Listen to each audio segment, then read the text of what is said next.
Hola mi amigo querido, ¿qué tal? ¿Cómo estás? Quisiera empezar diciendo que nada está perdido en tu vida si tú confías en Dios. Por más que la noche te parezca oscura, por más que la circunstancia que vivas te parezca que no tiene solución, Jesús está a tu lado y es capaz de abrir las puertas, las ventanas, hacer que la noche desaparezca y que nazca el sol de un nuevo día en tu experiencia. Vamos a la lección número 7 para el 17 de agosto del año 2024.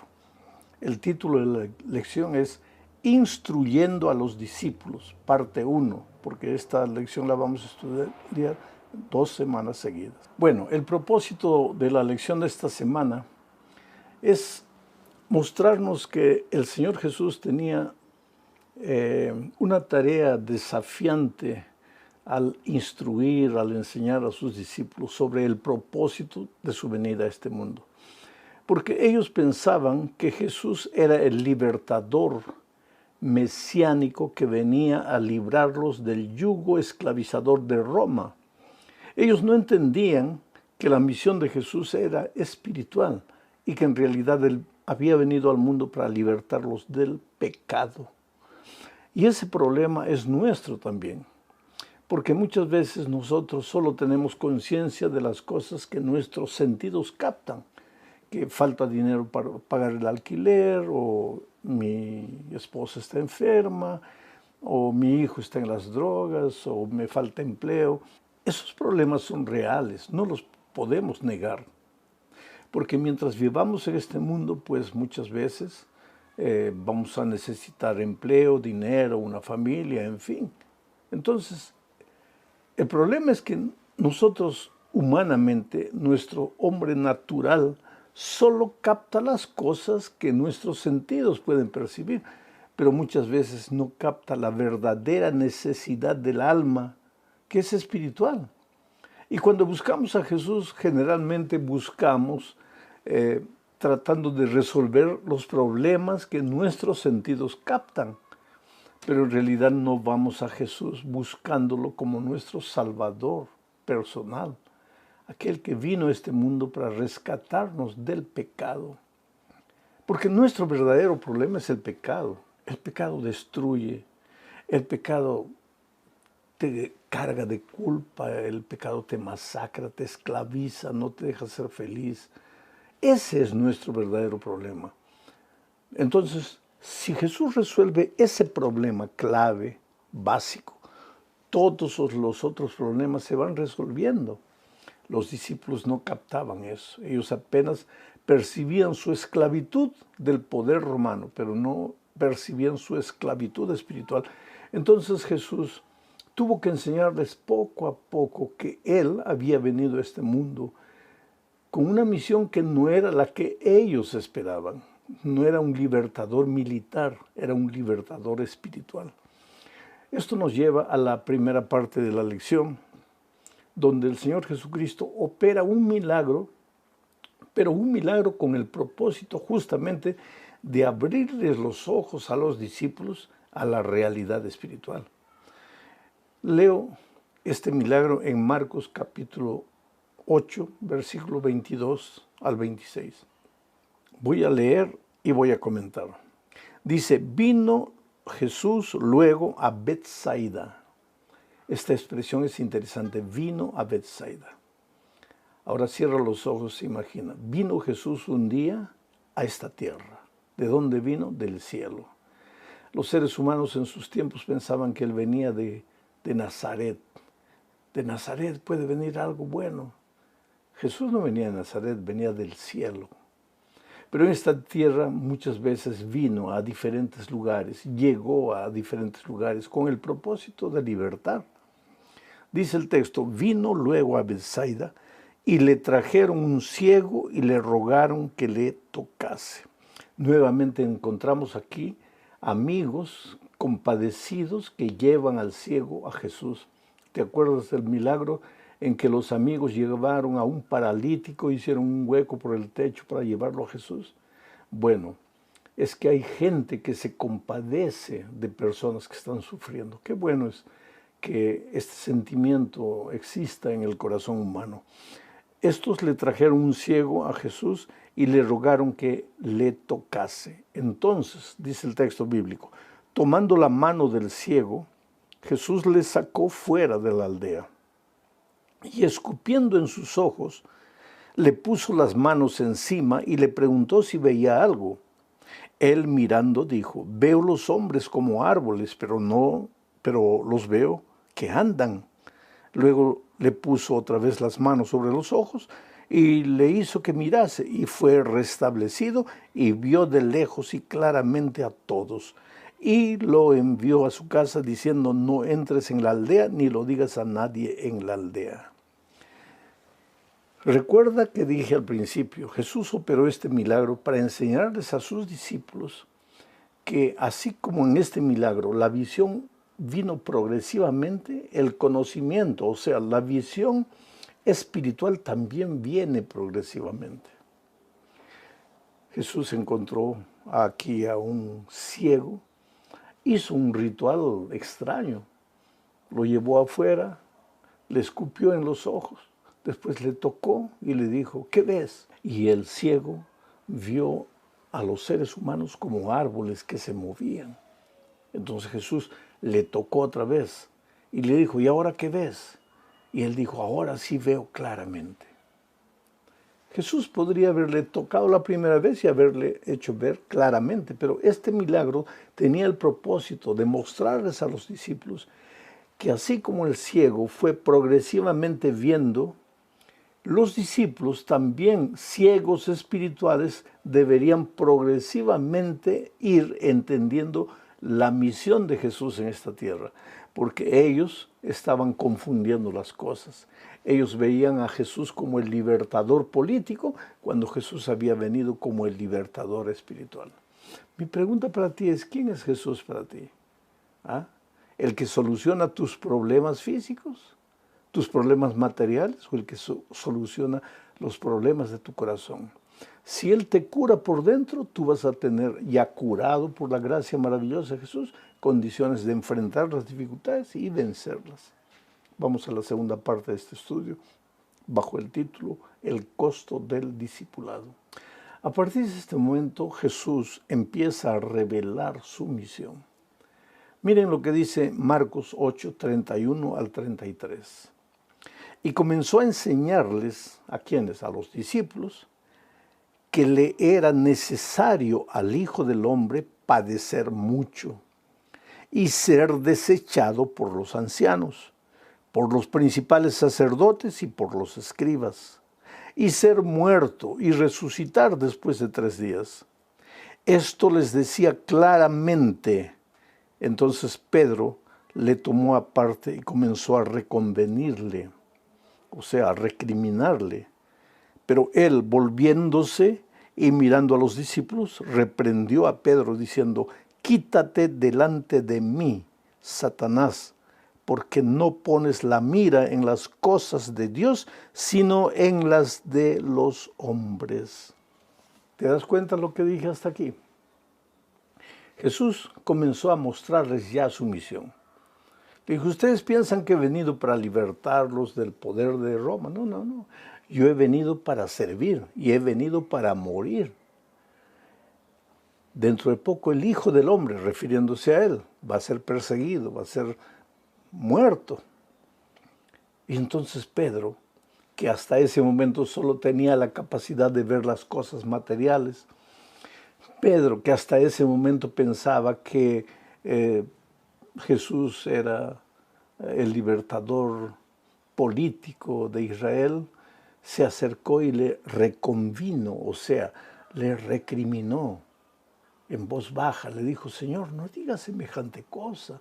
Tú eres el Mesías Todopoderoso. ¿Cómo vas a decir que te van a prender, que te van a crucificar?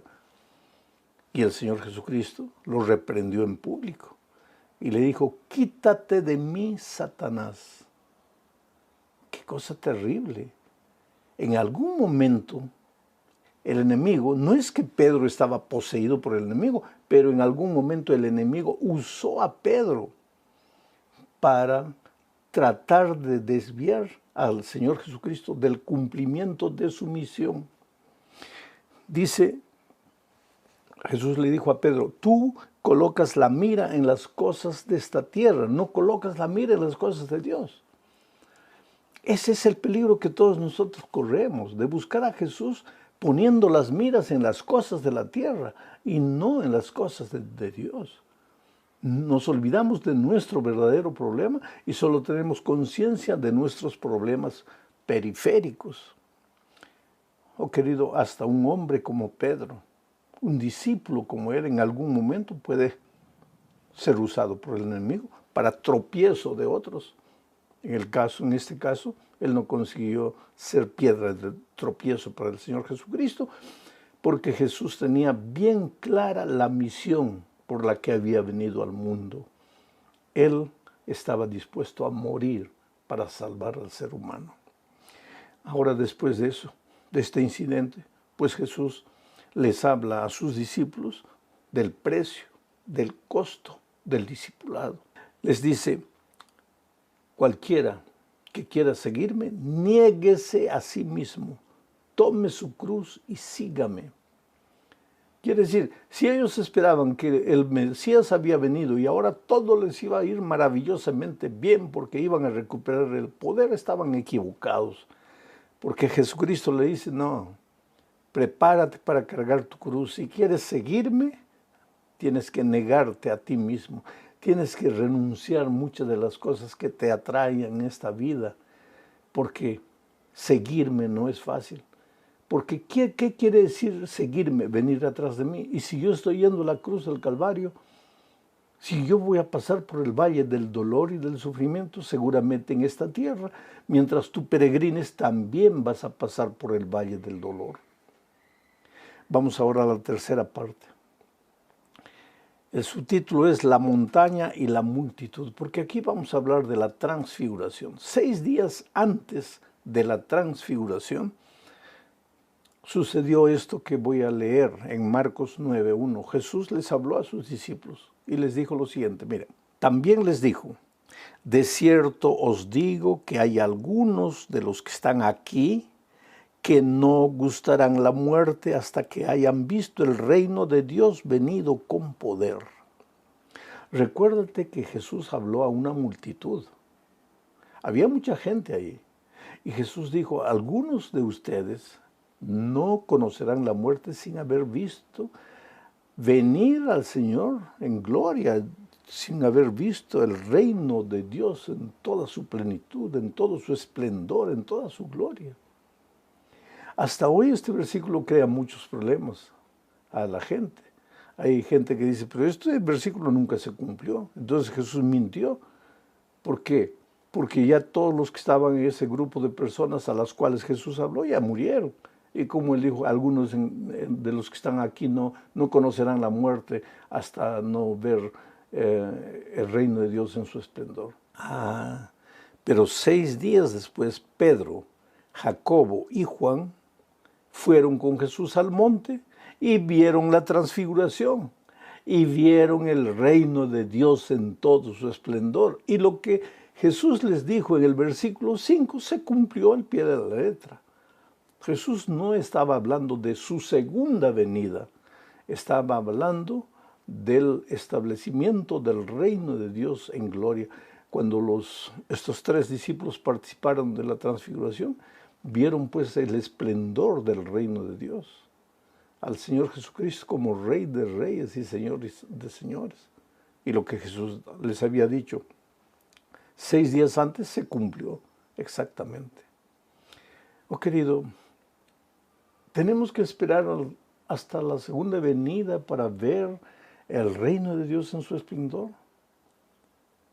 Bienaventurados aquellos que cuando están solos cierran los ojos y aunque con sus ojos físicos no pueden ver, con los ojos espirituales contemplan la gloria de Dios en su esplendor. Bienaventurado eres si en tu caminar diario, al ir a trabajar, a estudiar en la calle, aprendes a vivir en el espíritu espíritu del reino de Dios, aunque rodeado de miseria, de dolor, de violencia, aunque rodeado de pecado, eres capaz de ver la gloria de Dios en su esplendor. Esta es una experiencia que todos los cristianos debemos tener, aunque todavía no ha llegado el día de la venida de Cristo. La cuarta parte habla de quién es el más grande. Es que Jesús hablaba de su reino. Jesús hablaba del dolor que se aproximaba. Jesús hablaba de que su reino no era un reino de poder terrenal, sino espiritual. Y sin embargo los discípulos pues no entendían, así como el ciego que fue abriendo los ojos paulatinamente, ellos paulatinamente también fueron abriendo los ojos espirituales para entender que la misión de Jesús era redentora del pecado, no salvadora del poder de Israel. Leo lo que dice Marcos 9, 33 al 35. Este es un incidente interesante. Mira, y llegó a Capernaum, y cuando estuvo en casa les preguntó, ¿qué disputabais entre vosotros en el camino? Mas ellos callaron, porque en el camino habían disputado entre sí quién había de ser el mayor. Entonces él se sentó y llamó a los 12 y les dijo, si alguno quiere ser el primero, será el postrero de todos y el servidor de todos. Es interesante, estaban dirigiéndose a Capernaum. Y el Señor Jesucristo notó que los discípulos se quedaban para atrás. Él tal vez los esperó, pero ellos disminuían la velocidad. Entonces Jesús pensó, ellos no quieren mi presencia, quieren quedarse atrás. Y fue adelante. Pero cuando llegaron a la ciudad, ya entraron a la casa, Jesús los reunió y les preguntó, oye, ¿qué estaban ustedes discutiendo cuando veníamos en el camino? ¿Por qué se quedaron para atrás? ¿Por qué no querían mi presencia? Y el texto bíblico dice que ellos se quedaron calladitos. ¿Por qué? Porque por el camino habían discutido quién de entre ellos iba a ser el mayor. Imagínate, Jesús hablando de su dolor, de su muerte, hablando del costo del discipulado, y ellos pensando quién de nosotros va a ser el principal en el reino de Dios, quién va a ser el mayor, quién va a ser el jefe, el gerente, el presidente, quién. Se quedaron callados porque habían practicado el pecado del egoísmo, del orgullo, de la vanagloria. Es interesante que ellos se quedaron para atrás porque en la presencia de Jesucristo es imposible cometer pecado. Para pecar tú tienes que apartarte de Jesús. Tienes que abandonar a Jesús. Entonces puedes practicar el pecado. En la presencia de Él no. Por eso ellos se quedaron para atrás y comenzaron a discutir quién iba a ser el mayor. Ahora, Jesús no les dijo, ninguno de entre ustedes debe querer ser el mayor. Jesús no vino aquí para sacar del corazón humano el deseo de ser un líder, de dirigir a la iglesia. No, eso es un deseo legítimo. Pero Jesús vino a enseñarnos cuál es el camino para ser el líder. No es el chisme, no es lleno de estrategias humanas para derrumbar al que está en primer lugar. Jesús les dijo, si alguno entre ustedes quiere ser el primero, no dijo ninguno entre ustedes debe querer ser el primero, dijo si alguno entre ustedes quiere ser primero, sea primero siervo de sus hermanos. O sea, el camino para el liderazgo es el camino del servicio. Cuanto más sirves, estás más apto para dirigir, para liderar. Llegamos al fin de este estudio hablando de un versículo interesante. Voy a leer para comentar. Marcos 9, 43 y 44 dice, si tu mano te fuere ocasión de caer, córtala. Mejor te es entrar en la vida manco que teniendo dos manos ir al infierno, al fuego que no puede ser apagado, donde el gusano de ellos no muere y el fuego nunca se apaga. Interesante este texto, ¿no? Aquí Jesús no quiere decir que si tienes problema con los ojos debes literalmente arrancarte de los ojos, no. Aquí Jesús no está hablando de mutilación, córtate el brazo, córtate el pie, si estás yendo a lugares que no debes ir, córtate el pie para que no vayas. No es eso. Lo que Jesús quiere enseñar es, renuncia a todo lo que te ata a esta tierra. Renuncia a todo lo que te amarra a la mundanalidad de esta vida. Vamos a decir, si tienes problemas de música y la música te perturba y no puedes libertarte, ya se te ha creado un vicio con la música, entonces pues abandona la música. Es mejor que entres sin esa música que al reino de los cielos, que con todo te pierdas. Hay otro pensamiento interesante aquí, dice, es preferible entrar al reino de los cielos manco que con las dos manos ir al infierno, al fuego que no puede ser apagado. Aquí se habla nuevamente de las consecuencias. Si un día nos perdemos, no es que vamos a arder por los siglos de los siglos. Si un día nos perdemos, las consecuencias del pecado, del final del pecado, serán eternas. El pecado no se va a levantar por segunda vez. Jesús te ama. Tú eres lo más precioso que Jesús tiene en esta vida. Recuérdalo. Cuando caes y el diablo viene y te atormenta y dice, no, eres un hipócrita, eres un mentiroso, estás en la iglesia, pero vives completamente mal. Abandona la iglesia, abandona la fe, no le hagas caso. Porque Jesús nunca pierde la fe en ti y la confianza en ti. Porque Él te ama y porque Él ha hecho todo lo posible y lo imposible para que te salves. Es solo creer, es solo extender la mano, es solo decir, Señor, yo no puedo, pero tú puedes. Yo estoy perdido, si depende de mí, me voy a perder, pero Señor, sálvame. Es hora también de que agarres toda la basura que envuelve a tu vida y la arrojes. Si esa basura te costó dinero, arrójala o véndela. Entregue ese dinero a los pobres, haz cualquier cosa. Pero ¿para qué vas a estar rodeado de basura que está destruyendo tu vida? Si tu mano te fuere ocasión para caer, córtala. Si tu ojo te fuere ocasión para caer, arráncate el ojo. Espiritualmente, que Dios te bendiga. Un abrazo.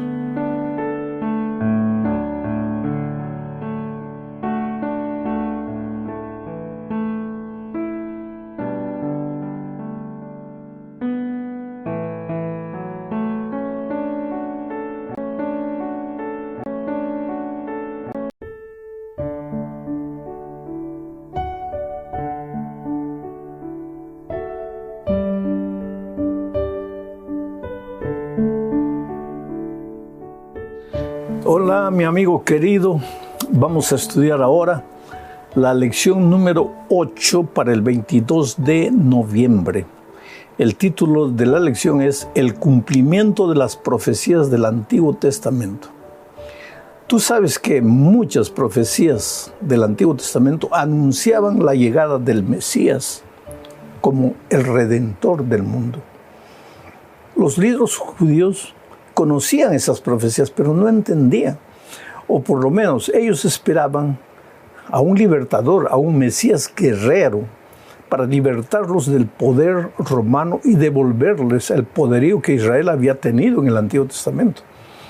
Pero en ningún momento las profecías anunciaban la llegada de un rey guerrero, sino que anunciaban la llegada de un Mesías salvador del pecado. Por eso es que a los suyos vino y los suyos no los recibieron. Vamos a la primera parte de este estudio, hablando de las señales, obras y prodigios que el Señor Jesucristo desarrolló mientras cumplía su ministerio en esta tierra. Todas estas señales y prodigios evidenciaban o testificaban acerca de su divinidad. Leo Juan 36 al 38. Mira lo que dice. Mas yo tengo mayor testimonio que el de Juan, porque las obras que el Padre me dio para que cumpliese, las mismas obras que yo hago dan testimonio de mí, que el Padre me ha enviado. También el Padre que me envió ha dado testimonio de mí. Nunca habéis oído su voz, ni habéis visto su aspecto, ni tenéis su palabra morando en vosotros, porque a quien Él envió, vosotros no creísteis. ¿Te das cuenta que aquí el Señor Jesucristo menciona sus milagros? La multiplicación de los panes, que resucitó cadáveres, que abrió los ojos de los ciegos, que hizo andar paralíticos. El Señor Jesús muestra que todas esas acciones maravillosas eran una evidencia de que Él había sido enviado por el Padre. Eran una evidencia de que Él era el Dios hecho carne para salvar al ser humano del pecado. Pero es que la gente no le creía. La gente estudiaba las profecías, pero las estudiaba así por alto, por fuera, o buscando detalles, fechas, días, esto, aquello. Pero no buscaba en las profecías al Señor Jesucristo. Resultado, el Señor estaba andando entre ellos, caminando entre ellos. Pero ellos no tenían la capacidad de verlo como el Mesías. Ahora, el versículo 38 dice algo que me impresiona. Dice, nunca habéis oído la voz de Dios, nunca. Nunca habéis visto su aspecto, ni tenéis su palabra morando en vosotros, porque a quien Él envió vosotros no creísteis. ¿Quién es aquel que el Padre envió? Jesucristo. ¿Y quién es Jesucristo? La palabra, el Logos. Pero ellos dicen, Jesús les dijo, ustedes no tienen la palabra de Dios en su corazón. Y si Jesucristo era la palabra, Jesús les está diciendo, ustedes no me tienen a mí en su corazón. Quiere decir, entre ustedes y yo no existe una relación de amor, de compañerismo. No hay comunión entre ustedes y yo. Pero ustedes estudian las profecías, pero no me encuentran en las profecías, porque solo encuentran detalles que no significan mucha cosa. Porque ustedes buscan detalles, no me buscan a mí. Y esto es tremendo, querido. Y en la segunda parte vamos a ver que el Señor Jesucristo intensifica esta enseñanza al hablar aquí de la autoridad de las Escrituras. Leo lo que dice Juan 5, 39, 40, 46 y 47. Escudriñad las Escrituras, porque a vosotros os parece que en ellas tenéis la vida eterna, y ellas son las que dan testimonio de mí. Interesante, escudriñad. Estudia con ahínco, estudia con minuciosidad, estudia con reflexión, con meditación, con detenimiento. No leas, no. Estudia pensando. Estudia clamando a Dios para que Él te ilumine, te ayude a entender. Estudia las Escrituras, porque a vosotros os parece que en ellas, en las enseñanzas bíblicas, encontraréis la vida eterna. ¿Por qué? ¿Quién es la vida eterna? El Señor Jesucristo. ¿No dijo, yo soy el pan de vida? ¿No había dicho, yo soy el agua de vida? ¿No dijo, el que bebe de mí nunca más tendrá sed? Él es la vida eterna. Pero los judíos, cuando estudiaban las Escrituras, no buscaban al Señor Jesucristo y por lo tanto no encontraban la vida eterna. Y Jesús termina ese versículo diciendo, ellas son las que dan testimonio de mí. Sigo leyendo.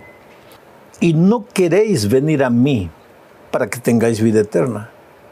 Porque si creyeseis a Moisés, me creeríais a mí, porque de mí escribió Moisés. Pero si no creéis a sus escritos, a los escritos de Moisés, ¿cómo creeréis a mis palabras? Está claro la idea. Ustedes leen a Moisés, pero no me encuentran, porque buscan reglamentos, el ceremonial, el ritual, pero no me buscan a mí. Porque si me buscasen, me encontraríais, pero no me buscan. Ahora, olvidémonos del pueblo judío y pensemos en nosotros. Cuando tú abres la Biblia, ¿la abres para buscar a Jesús o para buscar otras cosas? Cuando abres la palabra de Dios, ¿la abres para encontrar a Jesús y vivir con Él una vida de comunión? ¿O para buscar argumentos, para discutir o para probar a los otros que están equivocados? ¿Qué es lo que buscas en la palabra de Dios?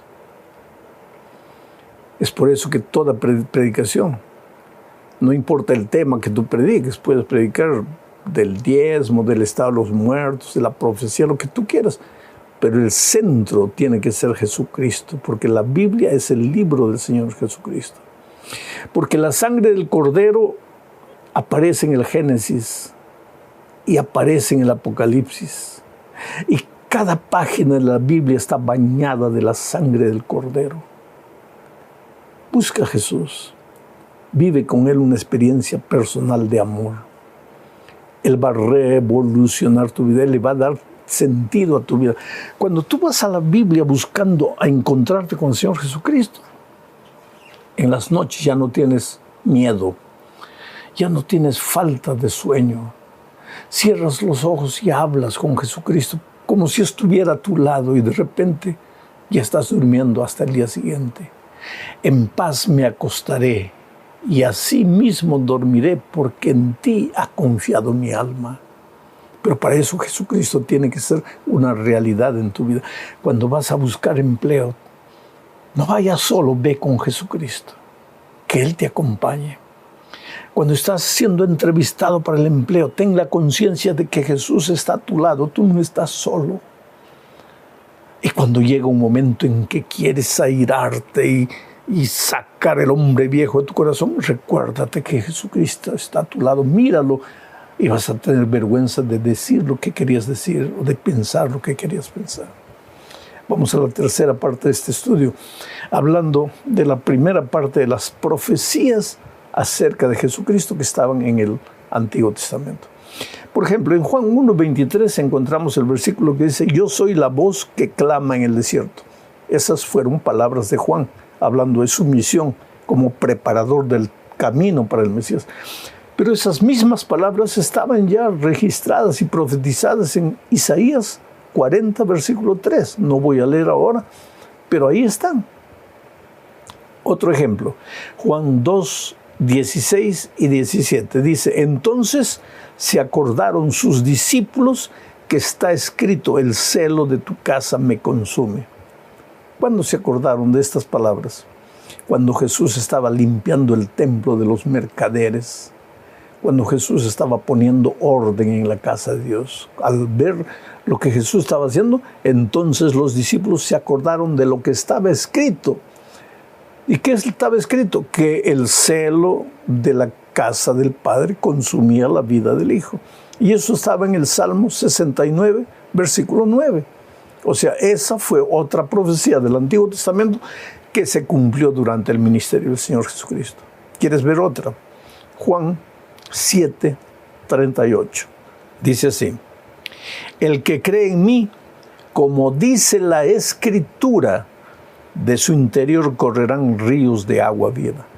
Que estas son palabras del Señor Jesucristo durante la Pascua, en el último día de la fiesta, cuando habló del agua de la vida. El que cree en mí, como dicen las Escrituras. O sea, en el Antiguo Testamento ya estaba profetizado eso. ¿En qué parte? En Jeremías capítulo 2, versículo 13. Otra más, Juan 19, 36. Dice el texto: porque estas cosas sucedieron para que se cumpliese la Escritura, no será quebrado hueso suyo. ¿Qué cosas sucedieron? Es que cuando Jesús murió y bajaron su cadáver, los guardias se repartieron las vestiduras de Cristo, pero no quebraron sus huesos como era costumbre. ¿Pero por qué? Para que la Escritura se cumpliese, porque ya había sido profetizado que los huesos del Mesías no serían quebrados. ¿Y dónde estaba eso? En Números 9, 12.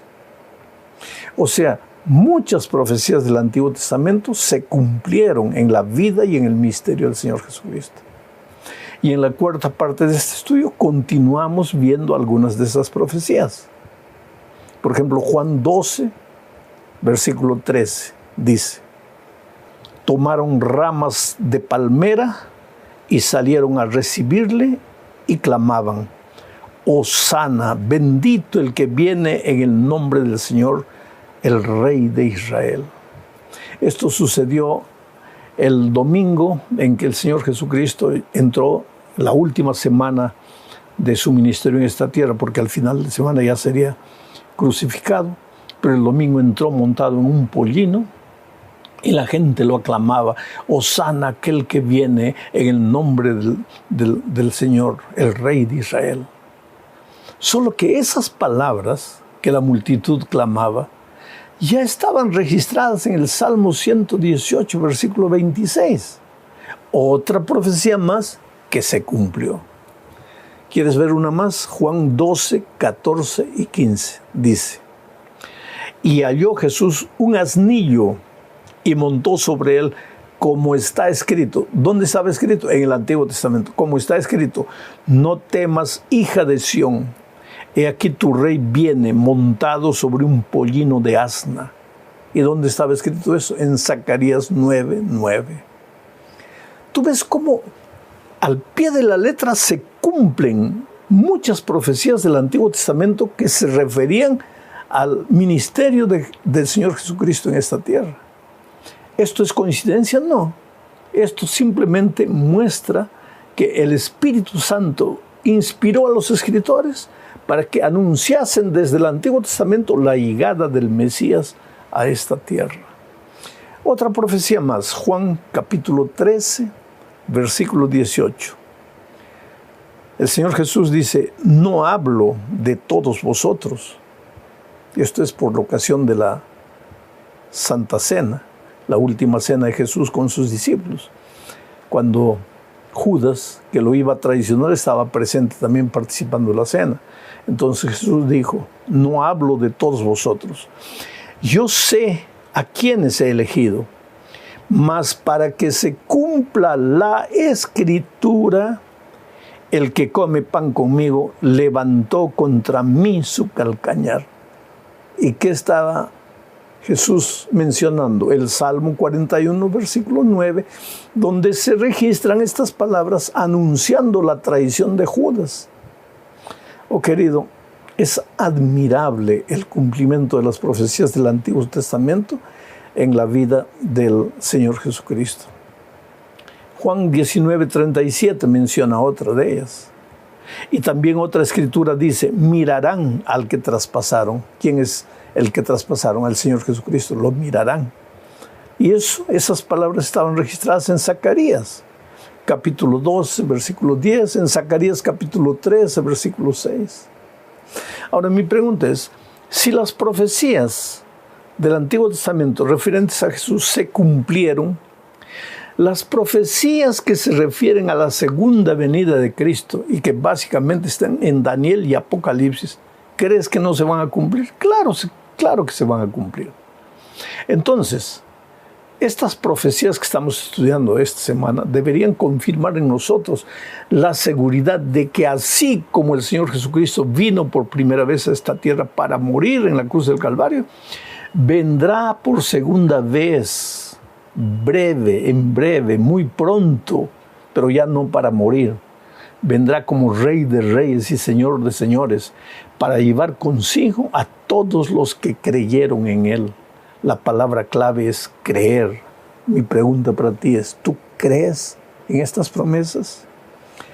Llegamos al fin de este estudio hablando de gente que no tenía la capacidad de creer o de ver la divinidad de Jesucristo. Mira lo que dice Juan 8, 14, 15 y 23. Leo.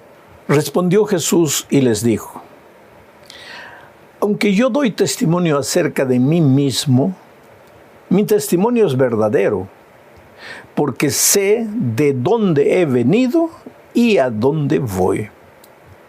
Pero vosotros no sabéis de dónde vengo, ni a dónde voy. Vosotros juzgáis según la carne, yo no juzgo a nadie. Y les dijo: Vosotros sois de abajo, yo soy de arriba. Vosotros sois de este mundo, yo no soy de este mundo. Dos pensamientos. Jesús era consciente de quién era. Yo sé quién soy. Yo he venido de arriba, yo he venido del cielo. Yo no soy de este mundo, yo no pertenezco a este mundo. Mis ojos no miran a este mundo. Yo estoy circunstancialmente en este mundo. Yo he venido a pagar por la culpa del pecado de los seres humanos. Y lo hago con amor y lo hago voluntariamente. Yo sé quién soy. Pero ustedes no pueden entender quién soy. No pueden entender mi obra redentora por un simple motivo. Ustedes son de abajo, ustedes son de la tierra. Ustedes solo tienen la capacidad de ver las cosas de esta tierra. Mi dinero, mi empleo, mi casa, mi hijo, mi papá, mi mamá, mi trabajo. No tienen la capacidad de mirar más allá de las cosas periféricas. Pero el mundo, aunque ustedes mientras transiten en esta tierra necesiten de cosas materiales, la vida no es solo eso, la vida es más que eso. Y querido, yo me siento emocionado porque hoy domingo subieron esta lección al aire y tú estás ya escuchando y pensando, ¿por qué? Porque para ti también la vida no es solo las cosas materiales. Tú estás buscando valores espirituales. ¿Y por qué? Porque aunque naciste de la carne, ya no eres simplemente un ser humano de la carne que vive para la carne. Eres un ser humano transformado por el Espíritu de Jesús. Y que aunque estás en este mundo, no eres de este mundo. Porque tu ciudadanía está en el cielo. Y en poco tiempo el Señor Jesús viene para tomarte en sus brazos y llevarte contigo. Entonces, querido, resiste la lucha, resiste las pruebas, enfrenta las dificultades. El diablo puede hacer lo que quiera para llevarte lejos, pero el diablo es un enemigo derrotado, vencido. Nada puede destruir a las personas que se esconden en Cristo.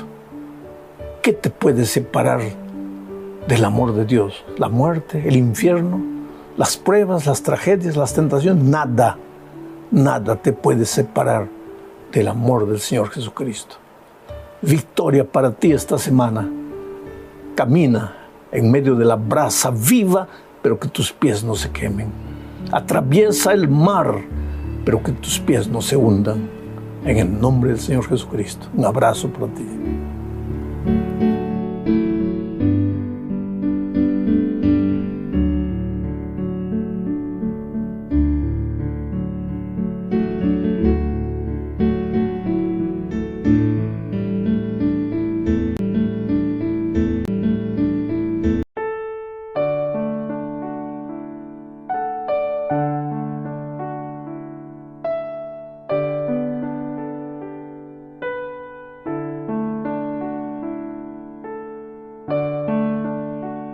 Hola, querido. Ora, ora, ora. Cuando las cosas te van bien, ora. Alaba el nombre de Dios, agradece. Y cuando las cosas no salen como quieres, ora. Cuando llega la tormenta a tu vida, ora. Clama a Dios.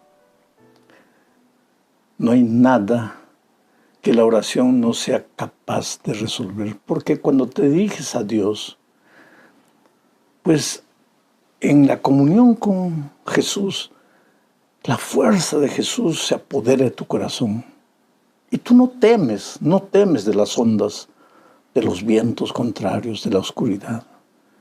El Señor Jesucristo expulsa el temor, el miedo de tu corazón, y ahora renovado en su poder, eres capaz de andar por encima de las olas del mar. Ora, ora, no te canses de orar. Vamos al estudio número 8 para el 24 de agosto del año 2024. El título de la lección es instruyendo a los discípulos, parte 2. Porque las instrucciones de Jesús empezaron la semana pasada, ¿te acuerdas? Los discípulos solo tenían conciencia de sus problemas periféricos, o sea, de los problemas de esta tierra, materiales. Creían que Jesús era el libertador que los iba a librar del yugo esclavizador de Roma. Y Jesús tuvo la misión de hacerles entender que Él no había venido para resolverles los problemas periféricos, sino principalmente el problema básico, que es el problema del pecado.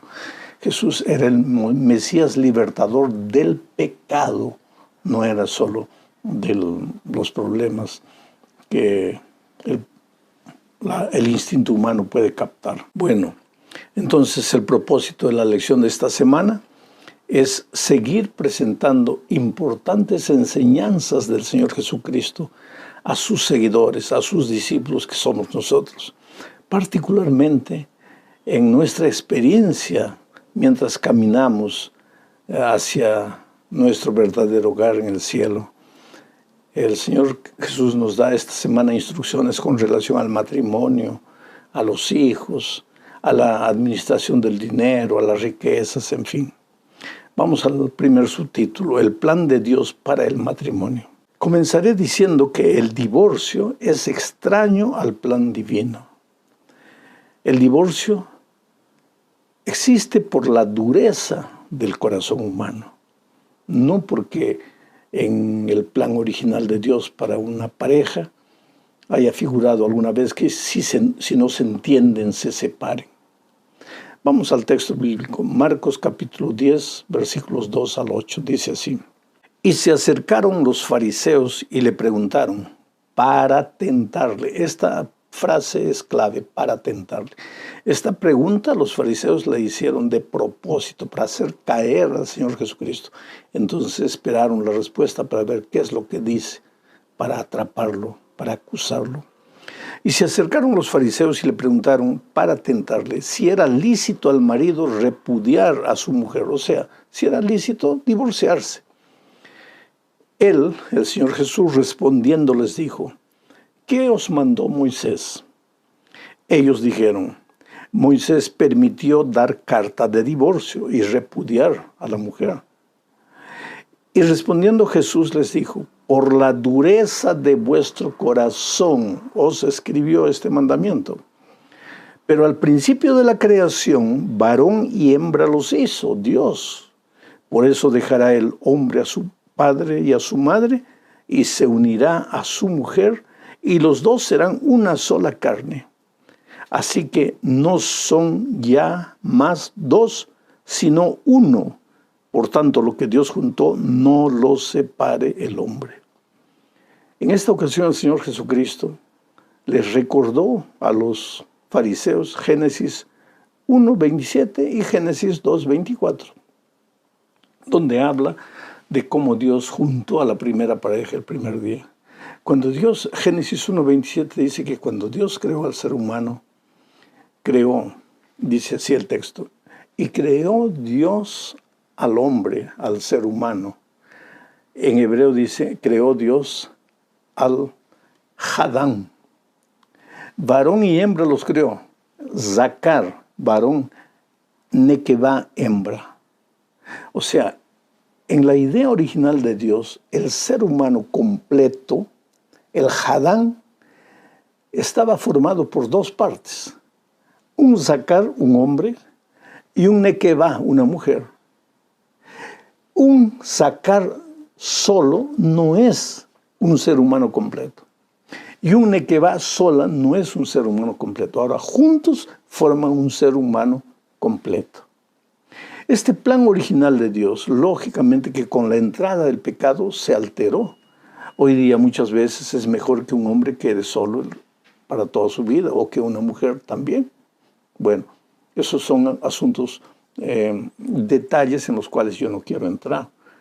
Pero el plan de Dios original se alteró. Pero en la mente de Dios, esposo y esposa tendrían que formar una unidad, no solo unidad física, sino una unidad mental y emocional.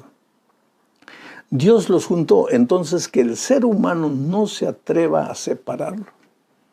Ahora, a medida que el tiempo corrió, por la dureza del corazón humano, por la entrada del pecado, por la desobediencia, por la terquedad humana y porque entró el adulterio, la infidelidad, en fin, en el pueblo de Israel se aceptó que en caso de infidelidad hubiera divorcio. Pero los fariseos ahora acusaron a Jesucristo o le preguntaron a Jesucristo en público si era lícito el divorcio. Pero lo hicieron con el propósito de hacerlo caer, porque Jesús estaba en el área donde estaba un gobernador tirano que estaba en adulterio con la con la esposa de su hermano. Y entonces los fariseos querían ver qué va a decir Jesús para poder acusarlo delante de la autoridad. Interesante la astucia de ellos para hacer caer a Jesús. Pero Jesús entonces supo esquivar la pregunta capciosa de ellos, llevándolos al Antiguo Testamento. Y les dijo, ¿por qué me preguntan? ¿Qué es lo que dice la ley de Moisés? Y ellos dijeron, bueno, él aprueba el matrimonio. Entonces él dijo, pero él aprueba por la dureza del corazón humano, porque en el plan original de Dios no era eso. ¿Sabe, querido? El amor no es sentimiento, el amor es un principio. Es interesante que cuando dos jóvenes se casan, pues están jóvenes en la plenitud de la vida, ambos tan bonitos, con la piel lozana, juventud, en fin, en forma. Pero ¿qué pasa? Los años pasan. La mujer tiene un hijo, 2 hijos, 3 hijos, se desgasta, a veces pierde la forma bonita de una joven de 20 años. ¿Y qué pasa con el hombre? 20 años después dice, mi amor se acabó, voy a buscar otra esposa. ¿Cómo que el amor se acabó? El amor no se acaba. Pablo en 1 Corintios 13 dice que el amor no se acaba. Se acaba la pasión, se acaba el sentimiento, pero amor, el amor que debe unir a una pareja, no es sentimiento, el amor es un principio y el principio no acaba. Amo a mi esposa como ella es. La amo joven, la amo en mediana edad y la amo en la senectud de la vida, así como ella a mí. Ese es el plan divino para las familias. Ahora, por la dureza del corazón humano, porque el pecado entró al mundo y porque nosotros adquirimos la naturaleza humana que nos lleva a buscar nuestros propios caminos, es que existe el divorcio, pero ese no es el plan divino. Yo entiendo que en muchas circunstancias, por causa del pecado, no es posible que una pareja continúe junta. No es posible. Puede ser hasta peligroso. Pero eso es por causa del pecado.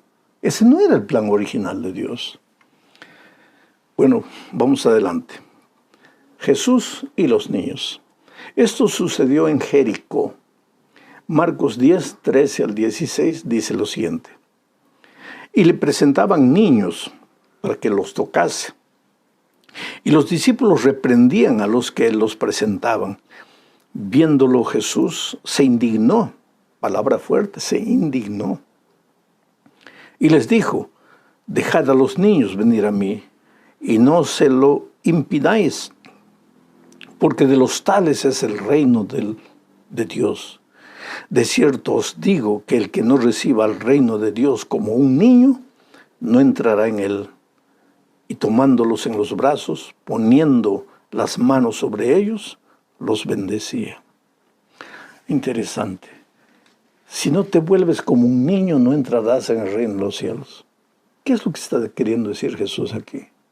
¿Que tienes que volverte inocente como un niño? ¿Que tienes que volverte crédulo como un niño? ¿Que tienes que volverte sin noción de las cosas como un niño? ¿Por qué tienes que volverte como un niño para entrar al reino de los cielos? Si hay una característica de todo niño, es su incapacidad de salir de un problema solo. Lleva a un pequeño a la selva Dale comida, déjale comida, ropa, remedio, medicina y abandónalo. Con todos esos recursos, en poco tiempo va a estar muerto. Si hay una cosa típica del niño, es su dependencia del padre, de la madre.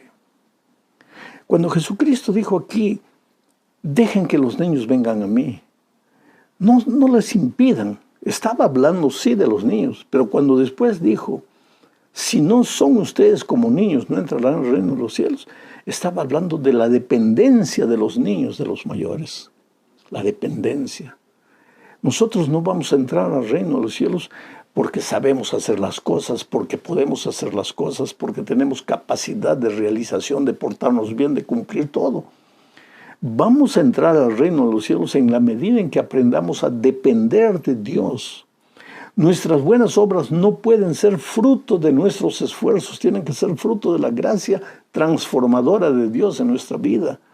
Y para que nuestras obras buenas sean frutos de la gracia de Jesús, tenemos que depender de Él todos los días. Tenemos que buscarlo a través del estudio de la Biblia, de la oración, de la testificación. Ahora, si tú no oras, no estudias la Biblia, no buscas una persona para Cristo, ¿cómo puedes decir que dependes de Dios? No, tú dependes de tus propias fuerzas. Si sales a la lucha de la vida sin pasar tiempo con Dios, ¿cómo vas a decir que estás dependiendo de Dios? Después, ¿te portas bien? Claro que te puedes portar bien. Con un poco de autodisciplina puedes portarte bien. Pero las personas que no creen en Dios afuera, en el mundo, también no tienen un poco de autodisciplina y se van a salvar. No, porque la salvación es Cristo. Porque la salvación no depende de tus buenas obras, la salvación depende de tu dependencia de Cristo, de tu comunión con Cristo, y las buenas obras serán el resultado de esa comunión. Entonces serán buenas obras, pero no buenas obras de cáscara, sino buenas obras que nacen del corazón, frutos del Espíritu en tu vida.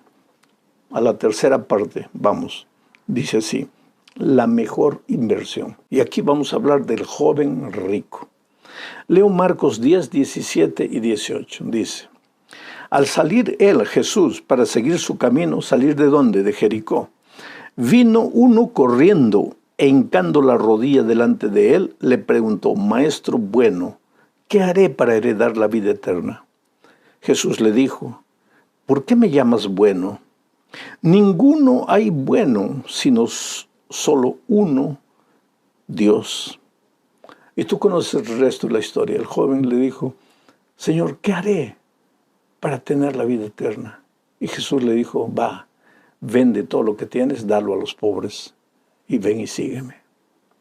Para entender este asunto del joven rico, hay que entender lo que acabo de decir en la parte anterior, la dependencia de Dios. Tienes que volverte como un niño, a depender de Dios para entrar en el reino de los cielos. Ahora viene el joven rico y se arrodilla. ¿Qué haré para heredar la vida eterna? Es que el joven rico es el típico judío que quiere hacer algo para recibir la recompensa. Para él la salvación es la recompensa por portarse bien. ¿Qué haré para heredar la vida eterna? Y tú sabes que hoy hay muchos cristianos que piensan que la salvación va a ser porque no fueron para aquí, porque no fueron para allá, porque no comieron esto, porque no vistieron esto, porque no escucharon esto. Quiere decir que esas cosas determinan su salvación y eso no es verdad, querido. Pero por otro lado, el hecho de que tú eres salvo en Cristo no quiere decir que tienes que vivir como quieras, que tienes que vestirte como quieras, portarte como quieras, conducirte como quieras. No. ¿Por qué será tan difícil mantener el equilibrio? Vivir en Cristo, depender de Cristo, buscar la gracia maravillosa de Cristo y después permitir que brote de manera natural las buenas obras en la vida del cristiano. El asunto es que cuando una persona dice, yo dependo de Cristo, yo creo en la gracia de Cristo, yo vivo en Cristo, lo primero para mí es Cristo, Cristo es lo único, Cristo es el principio, el medio y el fin, pero no anda en los caminos de Dios, es porque lo que Él dice, que Cristo en mí, que todo es pura palabra, pura teoría vacía, pura música que canta, que emociona, pero no es realidad que vive, querido, porque la verdadera dependencia de Cristo, vuelvo a repetir, involucra el estudio diario de la palabra de Dios, la oración en todo tiempo y el traer una persona para Cristo. Ahí sí estás dependiendo de Cristo. Y cuando tú haces eso de manera natural, van a aparecer los buenos frutos en tu vida. El joven rico es el típico muchacho que estaba dentro de la iglesia y estaba perdido. Cumplía todo, seguía todo, guardaba, porque cuando el Señor Jesús le dijo, guarda los mandamientos, él dijo, ¿pero qué mandamientos, Señor? Pues no matarás, no robarás, no cometerás adulterio. Pero, Señor, todo eso yo guardo desde cuando soy un joven. Ahí está tu problema. Tú haces todo eso, pero tu corazón no es mío. Yo no estoy en tu corazón está el dinero. Entonces, ¿quieres ser feliz de verdad? Abandona el dinero. Vende todo lo que tienes, dalo a los pobres, sígueme. Cuidado con salir ahora y vender todo lo que tienes y darlo a los pobres, porque mañana ¿cómo comes? ¿Cómo cumples tus responsabilidades en esta vida? Lo que el Señor Jesús le estaba diciendo era, colócame a mí en primer lugar, porque en este momento el dinero está en tu corazón y tú puedes respirar aliviado diciendo, bueno, gracias a Dios yo no tengo dinero, sí. Pero de repente la música está en primer lugar, de repente el internet está en primer lugar, de repente la esposa, el esposo está en primer lugar, de repente una filosofía de vida está en primer lugar y Jesús está por último. Eso es lo que Jesús estaba diciendo. Colócame a mí en primer lugar, porque si no me colocas en primer lugar, nunca vas a ser feliz en la vida cristiana. Hay una lección que el Señor Jesús quiso enseñarnos y es que el verdadero problema no son las riquezas, sino el amor por las riquezas, el colocar las riquezas en primer lugar. Y eso lo explica en Marcos 19, 24 al 27. Dice, los discípulos se asombraron de sus palabras. Pero Jesús respondiendo volvió a decirles, hijos, cuán difícil es entrar en el reino de Dios a los que confían en las riquezas. Más fácil es pasar un camello por el ojo de una aguja que entrar un rico en el reino de Dios. Ellos se asombraban aún más, diciendo entre sí, ¿quién pues podrá ser salvo? Entonces Jesús, mirándolos, dijo, para los hombres es imposible, mas para Dios no, porque todas las cosas son posibles para Dios. Esto es muy interesante. Más fácil es entrar, que un hilo entre por el ojo de una aguja, ¿eh? Que un rico entre al reino de los cielos. Y se ha aquí hecho muchas conjeturas. Hay gente que dice, no, es que el ojo de la aguja era un hueco al lado de la puerta principal y el camello para pasar con la carga no podía pasar, tenía que desvencijarse la carga y después arrastrarse para entrar. Oh, querido, aquí no está hablando de un camello literal, ni de una aguja literal. Aquí se está hablando de... Es una figura para explicar que es imposible que un hombre que ama el dinero o que ama cualquier otra cosa menos a Jesús entre al reino de los cielos. Pero dice, para los hombres esto es imposible. No es palabra mía, es palabra de Jesús. Para los hombres esto es imposible, pero para Dios todo es posible. Y un hombre millonario, lleno de riquezas, puede convertirse y ser un fiel administrador de las riquezas. Y puede ser feliz dentro de la iglesia. Claro que sí. Yo he visto tanta gente abandonar. En el caso del joven rico tendría que abandonar dinero, pero hay gente que abandonó la fama, abandonó el poder, abandonó tanta cosa para seguir a Jesucristo.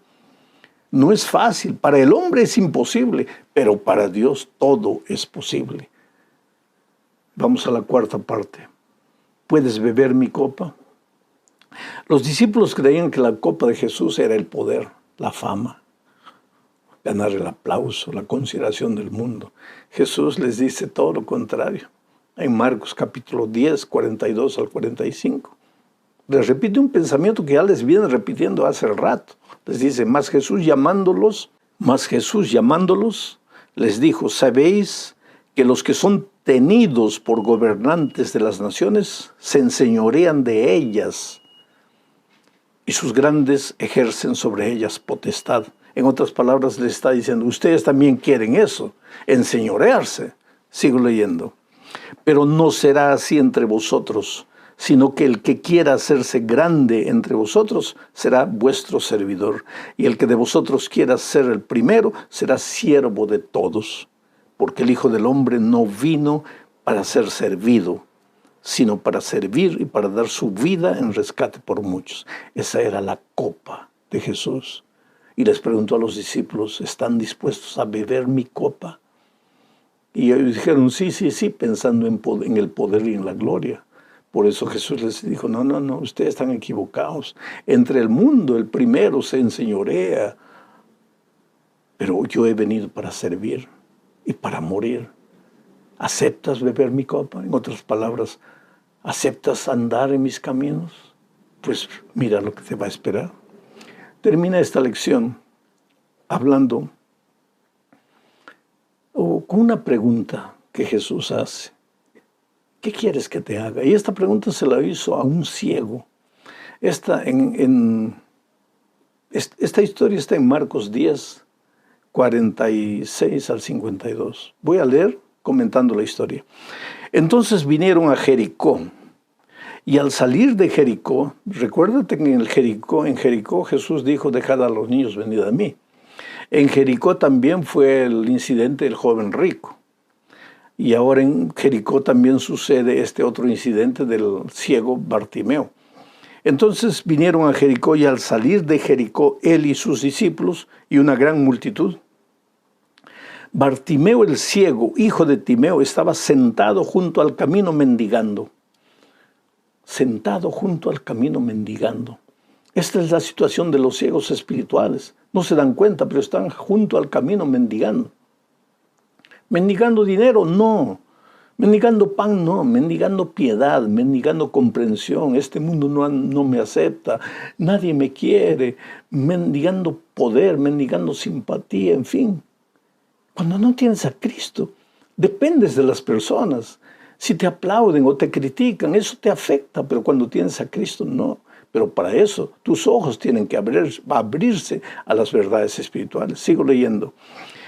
Y oyendo que era Jesús Nazareno, Bartimeo comenzó a dar voces y a decir: Jesús, hijo de David, ten misericordia de mí. Y muchos le reprendían para que callase, pero él clamaba mucho más: Hijo de David, ten misericordia de mí. Entonces Jesús, deteniéndose, mandó llamarle, y llamaron al ciego diciéndole: ten confianza, levántate, te llama.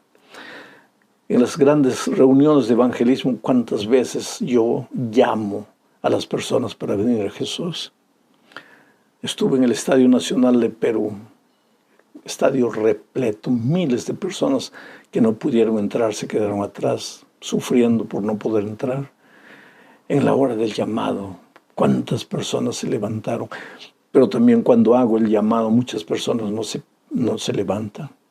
Entonces algún amigo tiene que acercarse a esa persona que está en duda y decirle: ten confianza, levántate, te llama. No te llama el pastor, te llama el Señor Jesús. Y Jesús, cuando llama, no te llama para hacerte mal, te llama para hacerte bien. Recuérdate eso. Bartimeo entonces, arrojando su capa, se levantó. Arrojando su capa. ¿Para qué tenía la capa? Para abrigarse, porque vivía en la calle mendigando. Pero cuando se levantó, ahora se levantó con fe y arrojó su capa. ¿Por qué? Porque ya no necesitaría más de esa capa, porque ahora viviría como un hombre con la visión plena. Entonces, arrojando su capa, se levantó y vino a Jesús. Respondiendo Jesús le dijo: ¿qué quieres que te haga? Y el ciego le dijo: Maestro, que recobre la vista. Y Jesús le dijo: vete, tu fe te ha salvado. Y enseguida recobró la vista y seguía a Jesús en el camino. Dos pensamientos. ¿Qué quieres que te haga? Este momento yo te pregunto, en el nombre de Jesucristo, ¿qué quieres que Jesús haga en tu vida? ¿Qué quieres? Levántate, ven a Él. ¿Qué quieres que Jesús haga en tu vida? Si pudo devolverle vista a Bartimeo. Puede atender tu pedido en tu corazón ahora. Dile al Señor, ¿qué quieres que te haga? Que junte tu hogar de nuevo porque está destruido. Que te ayude a encontrar un buen empleo. Que te dé fuerzas para vencer el vicio. Que te liberte del pecado. Que te libre de la culpa. ¿Qué quieres que te haga? Que te quite el miedo del corazón. Que coloque esperanza para que mires al futuro sin miedo. ¿Qué quieres que te haga? Y cuando el Señor Jesús haga el milagro, entonces, como Bartimeo siguió a Jesús por el camino, tú también disponte a seguir a Jesús. Él te llevará finalmente a la casa del Padre. Y cuando llegues a la casa del Padre, ya no habrá más dolor, no habrá más lucha, no más aflicción ni traición en esta vida. Levántate, querido, con fe. Jesús te ama. Él quiere hacer maravillas en tu vida, pero no puede hacerlas si tú no le permites. Dios te bendiga ricamente. Hasta la próxima semana.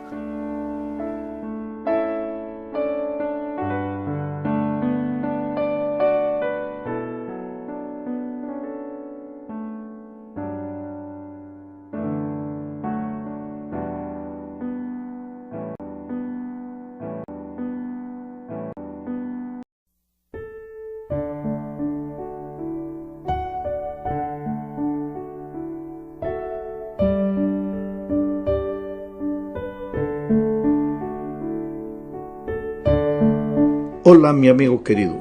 Hasta aquí ya dijimos varias veces en estos comentarios que el problema del ser humano es su carácter. Al salir de las manos de Dios, pues nosotros reflejábamos el carácter de Dios. Pero infelizmente entró el pecado y a partir de ese momento todos ya venimos al mundo trayendo esa inclinación innata hacia el mal. Esa inclinación hacia el mal llamada naturaleza pecaminosa.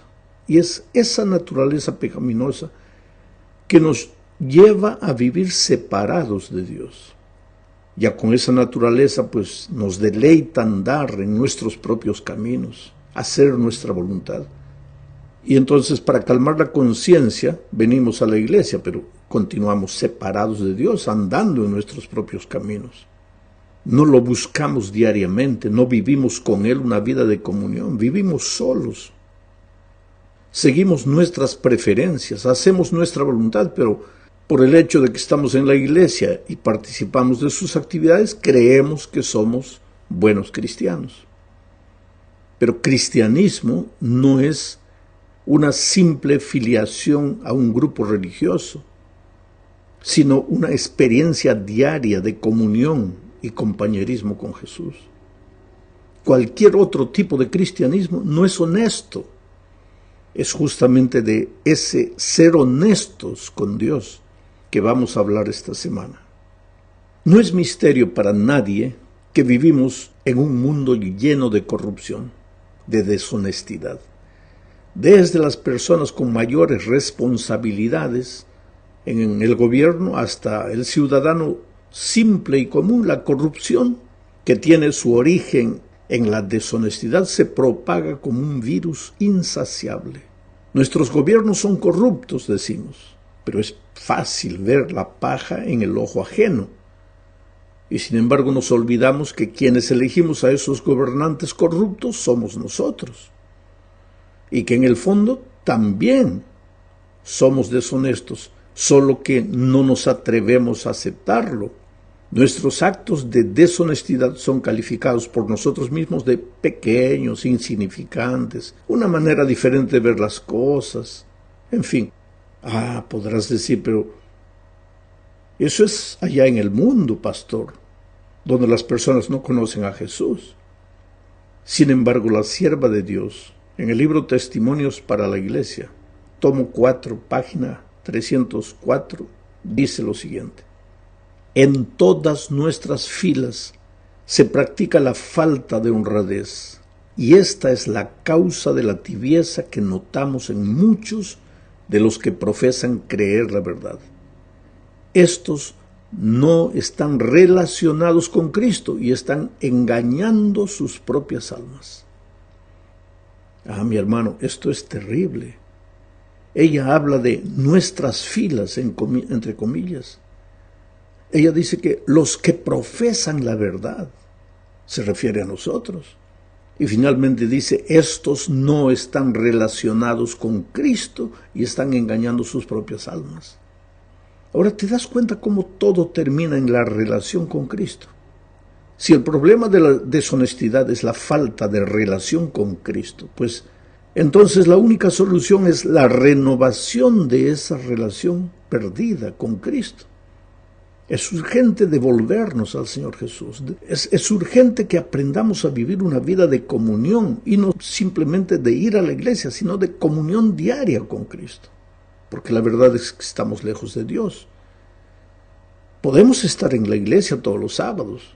Podemos decir que lo amamos, pero en realidad vivimos nuestra vida como nos conviene, andamos en nuestros propios caminos y no nos damos cuenta de lo que estamos haciendo. Así era con el pueblo de Dios en los tiempos pasados, y así es también hoy. Observa lo que Dios le decía a Israel en el pasado, porque Israel estaba presente todos los sábados en la iglesia, cumplía los mandamientos, en fin. Y sin embargo, mira lo que Dios dice en Malaquías capítulo 3, versículo 7. ¿Cómo está eso de que debemos devolvernos a ti? Porque el pueblo pregunta, cuando Dios dice, volved a mí, devolveos a mí, el pueblo pregunta, ¿cómo está eso de que debemos devolvernos a ti? Entonces el Señor se ve forzado a decirles lo que encontramos en el versículo 8. ¿Habrá quien pueda robarle a Dios? Pues ustedes me han robado. Y sin embargo dicen, ¿cómo está eso de que te hemos robado? Y ahí Dios responde, pues me han robado en sus diezmos y ofrendas. ¿Te das cuenta que la deshonestidad con Dios es resultado del hecho de encontrarse lejos de Dios? Por eso Dios dice, volved a mí. Y la solución es traer pues a las personas de vuelta a los brazos de Jesús. Los diezmos son apenas una expresión de fidelidad, de honestidad. Se trata simplemente de devolverle a Dios lo que es de Dios. Por eso recibimos este consejo inspirado que está registrado en el libro Educación, página 139. No se extiende ninguna invitación a la gratitud o generosidad. Aquí está hablando de la devolución de los diezmos a Dios. Y dice, no se extiende ninguna invitación a la gratitud o generosidad. Es una cuestión de simple honradez. El diezmo pertenece al Señor y Él nos ordena que le devolvamos lo que le pertenece. Si la honradez es un principio esencial en los negocios, ¿no hemos de reconocer nuestra obligación hacia Dios? Es un asunto de comunión con Dios. Cuando estás bien con Dios, pues el carácter de Jesucristo se refleja en tu vida. ¿Y cuál es el aspecto que más destaca el carácter de Jesucristo? Dios amó al mundo de tal manera que entregó lo que era suyo. Como nosotros no entregaríamos lo que es de Dios, como no le devolveríamos lo que es de Dios. Vamos a la segunda parte del estudio. Para ser honestos con Dios debemos vivir una vida de fe. Fe es confianza. Cuando tú dices que tienes fe, lo que quieres decir es que confías en Dios. Abraham es un ejemplo de fe. Su vida fue una vida de fe, porque confió en Dios. Por ejemplo, cuando recibió la orden divina de salir de su tierra y dirigirse a una tierra que el Señor le mostraría, confió en Dios y obedeció sin saber a dónde Dios lo estaba llevando, porque confiaba en Dios. Simplemente se dejó llevar por Dios, confiaba en su palabra. En otra ocasión, cuando recibió la orden de sacrificar a su hijo Isaac, volvió a confiar en el Señor y simplemente obedeció. Creyó que aunque humanamente su hijo podría morir, en realidad no moriría, o tal vez resucitaría, o cualquier otra cosa, pero creyó, confió en el hecho de que Dios nunca le pediría algo que le hiciera daño. ¿Por qué? Porque lo amaba.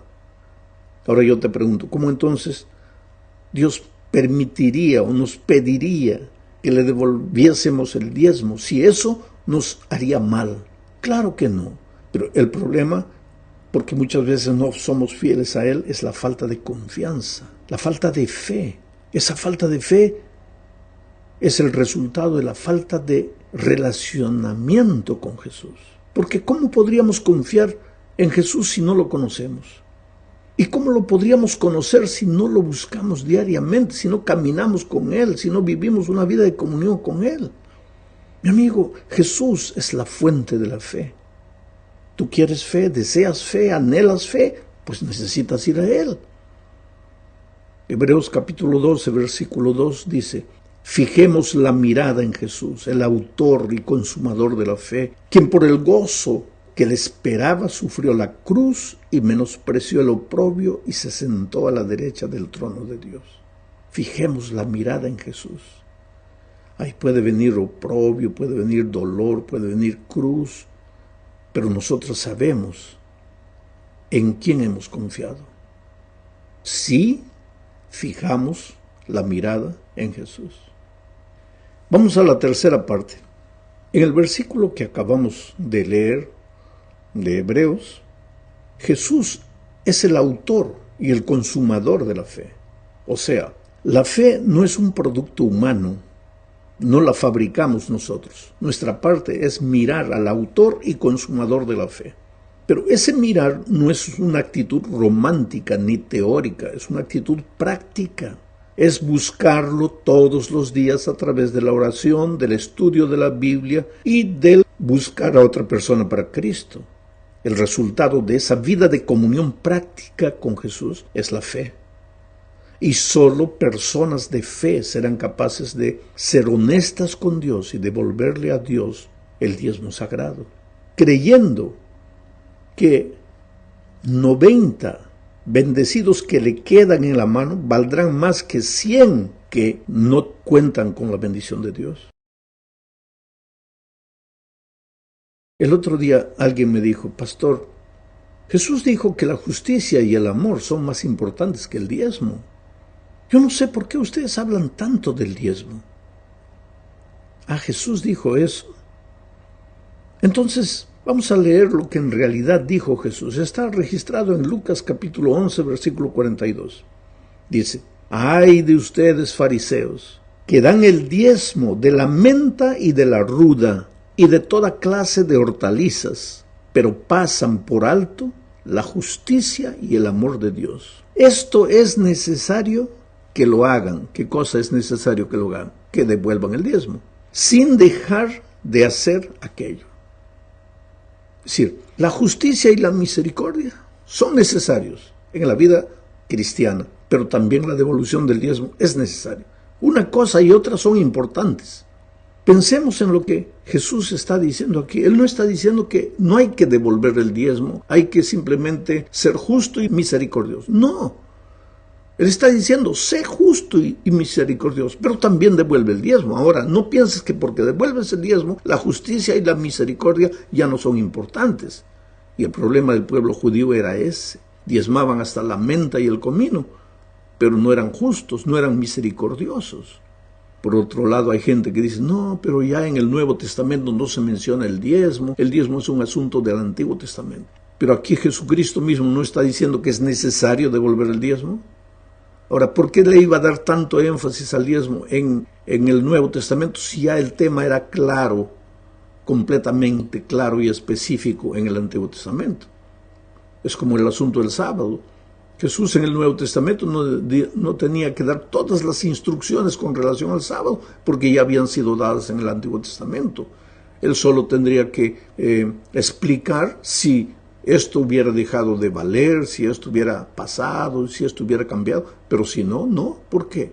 Ya venía la enseñanza desde el Antiguo Testamento. De todas maneras, en el Nuevo Testamento el tema también es claro. Hablemos ahora del diezmo honesto. Esta es la cuarta parte del estudio. Para esto, leamos lo que dice Levítico capítulo 27, versículo 30. El diezmo de la tierra es del Señor, lo mismo de la simiente de la tierra como del fruto de los árboles. se trata de una ofrenda consagrada al Señor. Hay dos expresiones que voy a destacar en este texto. Primero, el diezmo es del Señor. Y el segundo concepto, el diezmo es consagrado al Señor. Pues si es del Señor, no es mío. Y eso quiere decir que yo no lo puedo usar como yo crea que sea conveniente. Yo puedo usar lo que es mío según mi criterio, pero no puedo hacer lo mismo con lo que le pertenece a otra persona, mucho menos si esa persona es Dios. El diezmo es consagrado a Él y deberá ser usado como Él cree conveniente. Mi opinión desaparece en este aspecto. Nadie, excepto Dios, tiene derecho a él. El diezmo nunca es parte de la propiedad de una persona. Nosotros no lo santificamos, lo hizo Dios. Es su derecho. Como mayordomos simplemente le devolvemos lo que es suyo. El diezmo está dedicado a Dios para una tarea específica. Retenerlo para cualquier otro uso es deshonesto. Administrarlo a mi criterio es deshonesto, porque es algo que no me pertenece, le pertenece a Dios. Pero aquí surge un problema. Está bien, tengo que devolverle el diezmo a Dios, a Él le pertenece. Pero ¿a quién se lo doy? Si no se lo puedo dar a Dios directamente. Pues Dios dejó en su palabra la instrucción, traed los diezmos al alfolí. El alfolí es su iglesia. Pero la iglesia no está formada por hombres. Sí, pero en este punto necesitamos recordar el incidente de cuando Abraham le devolvió el diezmo a Melquisedec. ¿Quién era Melquisedec?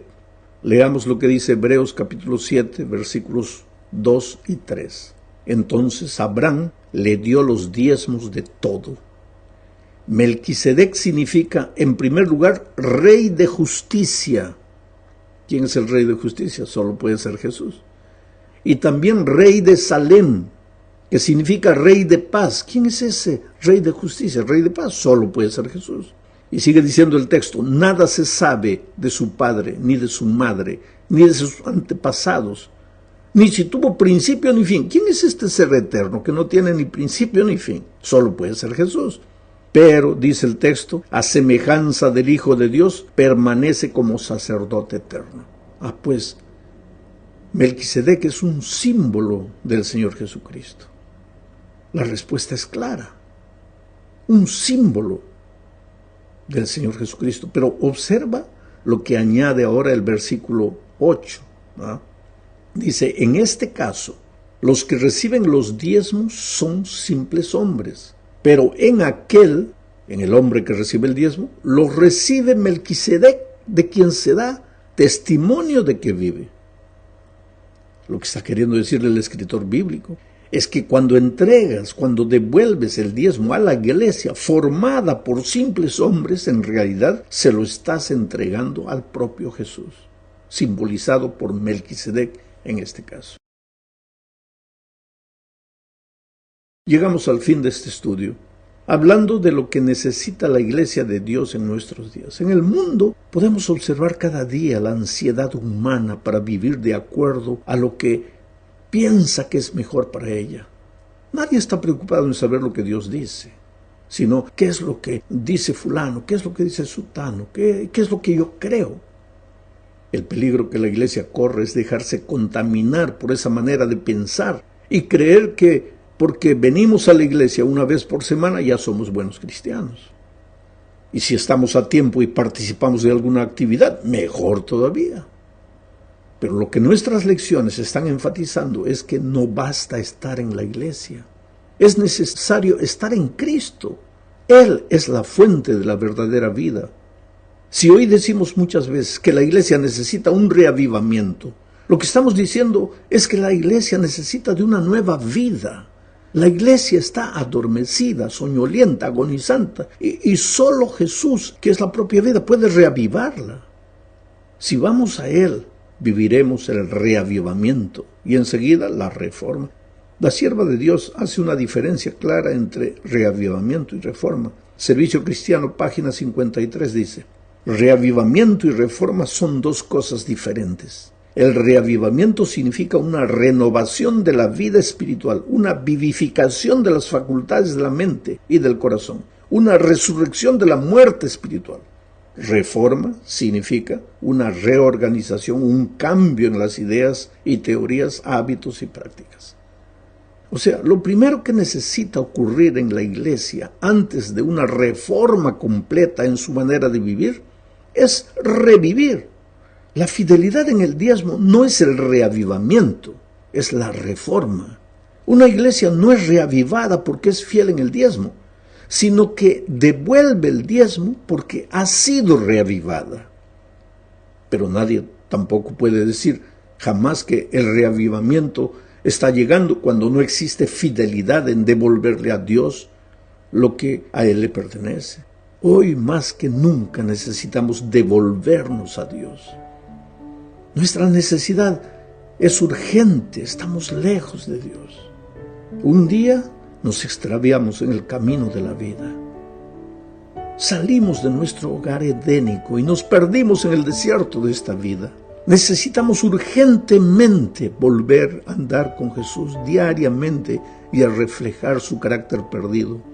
Entonces y solo entonces nos deleitaremos en hacer su voluntad y andar en sus caminos.